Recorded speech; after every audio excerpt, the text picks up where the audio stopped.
warahmatullahi wabarakatuh. Selamat pagi semuanya. Video kali ini berusaha menjelaskan kisi-kisi ini ya dari PPT. Ini berikut adalah perjuangan mempertahankan kemerdekaan hingga pengakuan kedaulatan 27 Desember 1949. Kita bisa lihat bagaimana upaya Belanda yang berusaha menguasai kembali Indonesia dengan perlawanan kita baik secara fisik maupun diplomasi ya. Kemudian juga terjadi pergolakan dan pemberontakan juga, gerakan disintegrasi ya. Kita bisa lihat ini fisik dan diplomasinya. Kita masuk satu persatu ya. Yang pertama, ada unsur sebuah negara diakui itu ada secara konstitutif dan deklaratif. Artinya, secara konstitutif itu ada punya wilayah, rakyat dan pemerintahan berdaulat. Dan secara deklaratif, kita butuh pengakuan negara-negara lain secara de facto dan de jure. Secara de facto itu artinya apa adanya, ada wilayah, ada pemerintahannya, ada rakyatnya. De jure itu pengakuan tertulis dari negara-negara lain. Misalnya untuk Indonesia, pengakuan dari Palestina itu secara de facto. Kalau de jure misalnya pengakuan tertulis dari Mesir, seperti itu, dari India, dari Australia, seperti itu. Jadi beda ya antara de jure dan de facto. Kalau de jure itu tertulis, pernyataan tertulis mengenai suatu negara.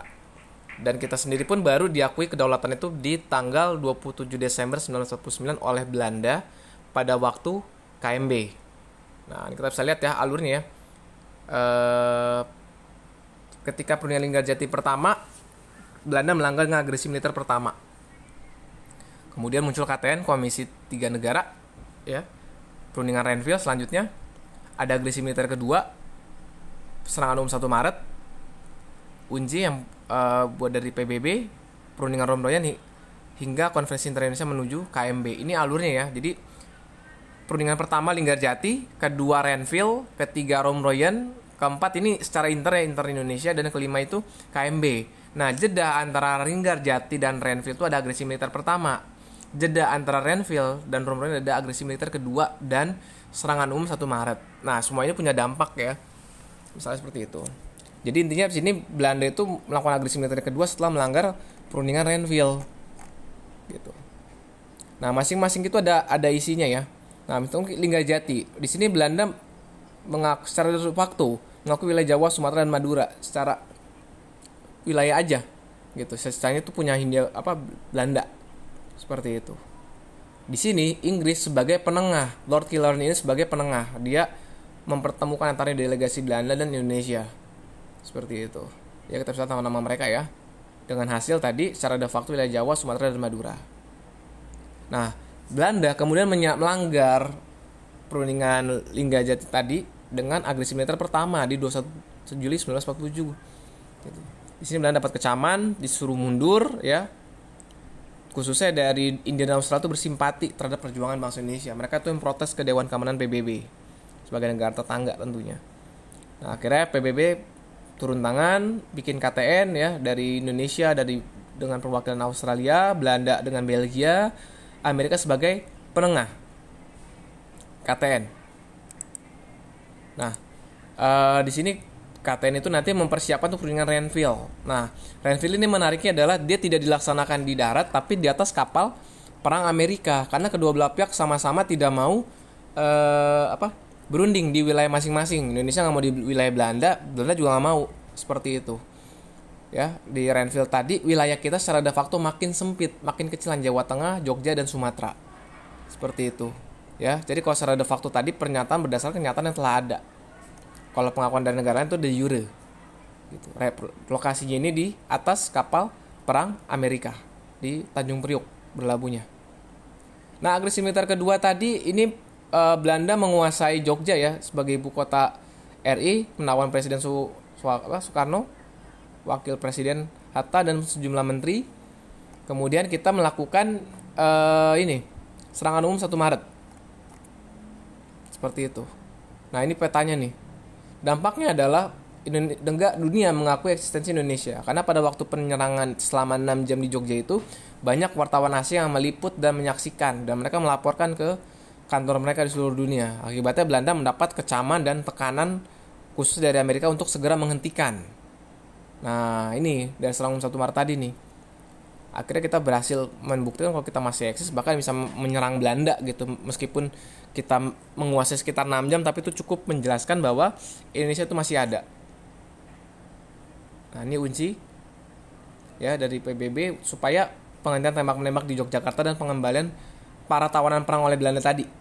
Seperti itu.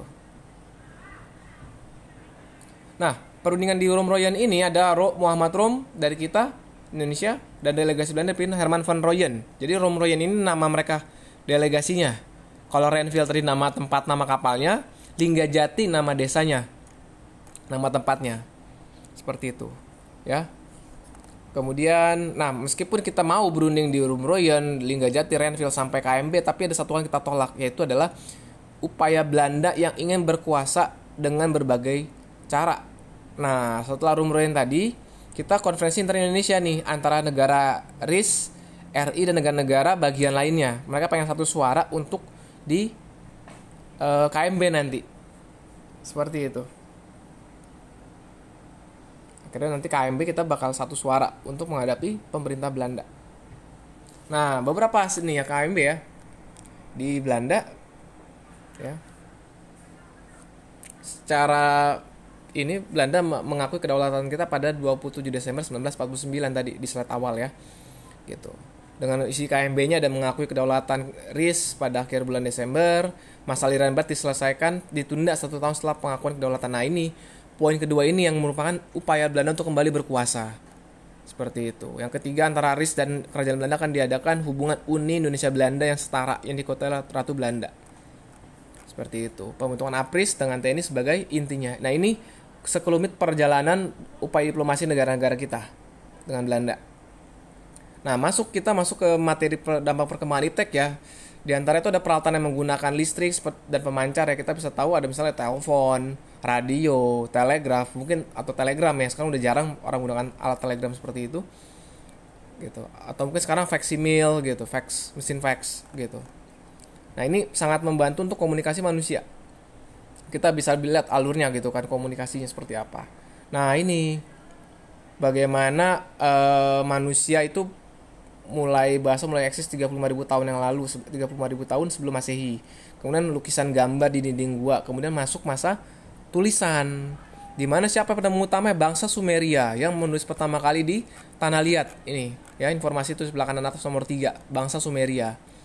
Bangsa Sumeria penemu tulisan. Kemudian berkembang penemuan kertas di Cina, di Korea, zaman printing ya, pencetakan oleh mesin Gutenberg, sampai akhirnya ke internet kita kenal. Seperti itu. Ya, kita bisa perkembangan teknologi komunikasinya, telepon sampai internet sekarang. Nah, telepon tadi kan membutuhkan nanti jaringan sinyal ya, dan juga satelit itu ya kemajuan bidang informasi akhirnya satelit, karena satelit membantu penyampaian sinyal dan jaringan. Seperti itu. Nah, ini beberapa alat tradisional kita punya ya, ada kentongan, telepon kaleng, mungkin kalau yang masih kecil suka main tahu ceritanya.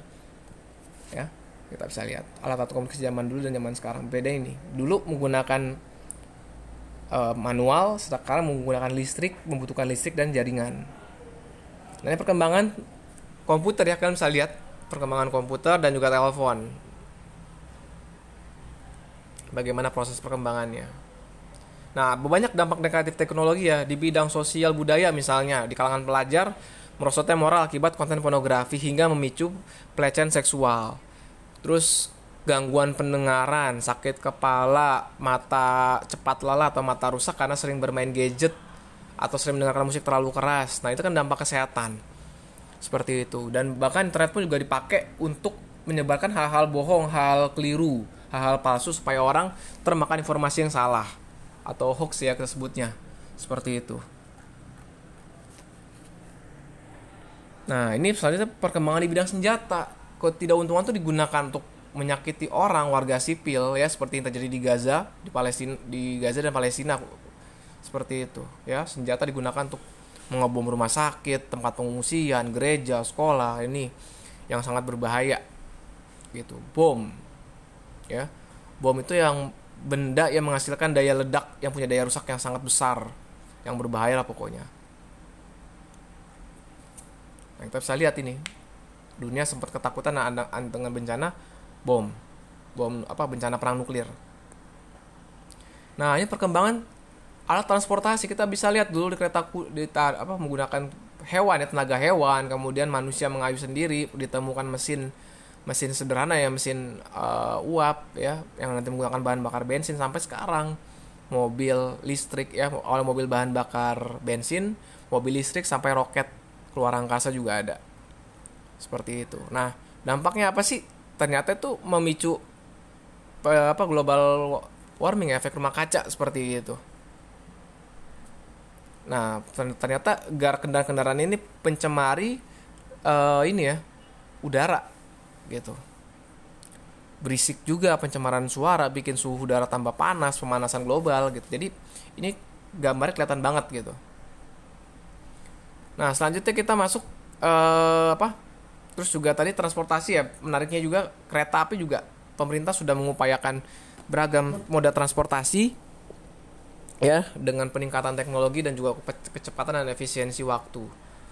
Nah, kemudian kita masuk ke fase globalisasi. Intinya terbentuk suatu komunikasi dan organisasi di antara masyarakat yang di seluruh dunia yang punya tujuan untuk mengikuti kaidah-kaidah baru yang sama ya. Sosial media contoh itu menjembatani orang-orang kita dengan luar negeri dan sebaliknya. Seperti itu. Nah, ya, sampai sini cukup jelas ya yang masalah globalisasi dan iptek. Nah, ini dampak positif dan negatifnya nih. Bagaimana sikap kita? Nah, kita bisa meningkatkan kemampuan dan keterampilan agar mampu bersaing dan menciptakan lapangan kerja. Ya, ini karena globalisasi ya, bukan hal yang mustahil kalau suatu hari nanti guru-guru itu bisa dari luar negeri yang mengajar, guru-guru di Indonesia. Nah, ini dia. Kita masuk ke bagian terakhir, perang dingin ya. Perang dingin itu di mana dunia terbagi menjadi dua blok ya, blok sekutu Amerika dengan disebut blok barat, Uni Soviet blok timur. Nah, kedua blok ini bakal berlomba-lomba. Misalnya perlombaan di bidang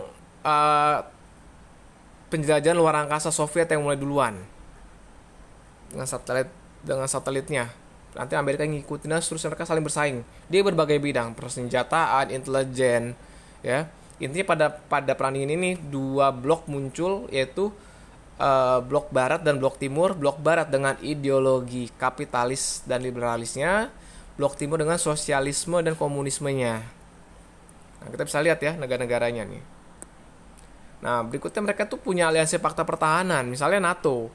NATO itu aliansi militer negara yang anggotanya itu adalah negara-negara Eropa Barat di kawasan North Atlantic Treaty Organization. Sedangkan Pakta Warsawa itu punya Uni Soviet dan blok timur ya. Dirancang oleh Nikita Khrushchev ya, pemimpin Uni Soviet pada waktu itu, salah satu pemimpin Soviet pada waktu itu. Jadi Pakta Warsawa muncul sebagai tandingan NATO.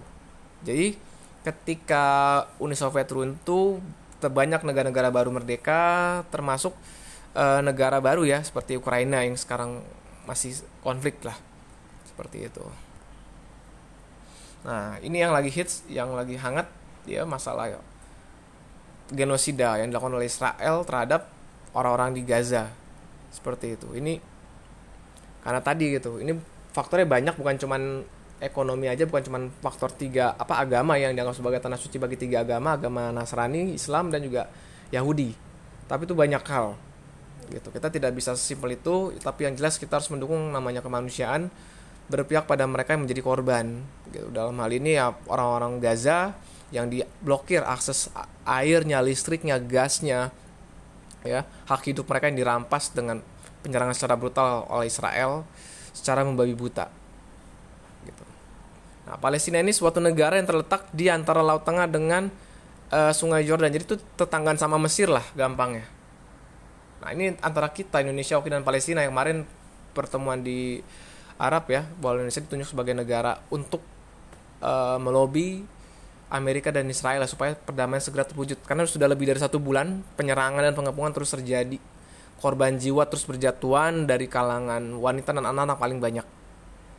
Gitu. Ya, warga sipil korbannya akhirnya. Nah, di sini Indonesia itu banyak yang menyuarakan hak, dukungan kita tuh udah jelas banget. Kita menyuarakan hak rakyat Palestina melalui Dewan PBB seperti kemarin Menteri Luar Negeri Bu Retno ya, kita jadi ikut sidang majelis umumnya juga, bawa masalahnya juga ke Konferensi Asia Afrika pada tahun 2015 kemarin ya kita juga membawa misi perdamaian lah gitu ke seluruh dunia terkait masalah Palestina tadi. Satu hal yang nggak kita lakukan itu adalah mendirikan kedutaan besar Israel. Kita nggak pernah buka hubungan diplomatik dengan mereka gitu. Nah, ini ada organisasi ASEAN juga ya, antara negara-negara kawasan ya. Kita bisa lihat di ASEAN itu di Asia Tenggara ya, dibentuk di Bangkok dengan Indonesia, Malaysia, Filipina, Singapura dan Thailand. Prinsip ASEAN ini adalah kita menghormati kemerdekaan, kedaulatan, integritas wilayah di semua wilayah, termasuk Asia Tenggara juga. Kita tidak campuri urusan dalam negeri sesama negara anggota, membantu penyelesaian perbedaan perdebatan dengan cara damai, dan kita menghormati hak setiap negara untuk memimpin tanpa intervensi dari pihak luar. Itu, jadi kita bagaimana prinsip kebersamaannya lah untuk ASEAN sendiri. Ya, ini Perdana Menterinya ada Adam Malik, Francisco Ramos, Tun Abdul Razak, S. Raja Ratnam, dan Tanat Koman. Nah, ini asas-asasnya ya, kayak misalnya tadi saya sampaikan tadi. Organisasi ditujukan untuk mempercepat pertumbuhan ekonomi. Nah, kantor ASEAN juga pun berkedudukan di kota mana? Jakarta kan, dekat Bulungan tuh yang suka main ke sana ya. Nah, ini pendirinya tuh tadi ada pendirinya ya, ada Adam Malik, ya, ada Francisco Ramos, ada Tanat Koman gitu. Kalau beberapa tokoh ada yang misalnya Joseph Broz Tito tuh ya gerakan non-blok, Nehru juga sama non-blok, kurang lebih seperti itu. Nah, ini struktur ASEAN ya. Kita bisa lihat tadi pendirinya tadi. Nah, pendiri ASEAN tadi ada Indonesia, Filipina, Thailand, Singapura, dan Malaysia. Apa sih melatar belakang berdirinya ya tadi?